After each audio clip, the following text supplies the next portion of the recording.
तस्य सञ्जनयन् हर्षं कुरु वृद्धः पितामहः सिंहनादं विनद्योच्चैः शङ्खं दद्मौ प्रतापवान् तस्य सञ्जनयन् हर्षं कुरु वृद्धः पितामहः सिंहनादं विनद्योच्चैः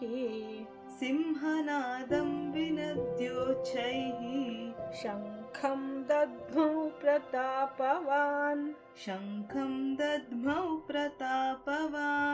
तस्य सञ्जनयन् हर्षं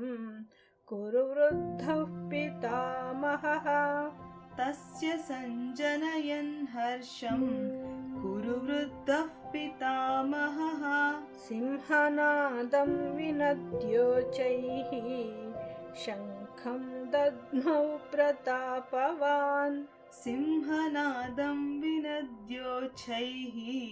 शङ्खं दद्मौ प्रतापवान् तस्य सञ्जनयन् हर्षं कुरु वृद्धः पितामहः सिंहनादं विनद्योच्चैः शङ्खं दद्मौ प्रताಪವಾನ್.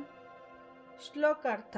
ಕೌರವರಲ್ಲಿ ವೃದ್ಧರಾದ ಬಹಳ ಪ್ರತಾಪಿಯಾದ ಪಿತಾಮಹ ಭೀಷ್ಮರು ದುರ್ಯೋಧನನ ಹೃದಯದಲ್ಲಿ ಹರ್ಷವನ್ನುಂಟು ಮಾಡುತ್ತಾ ಉಚ್ಚ ಸ್ವರದಲ್ಲಿ ಸಿಂಹದಂತೆ ಗರ್ಜಿಸಿ ಶಂಖವನ್ನು ಊದಿದರು.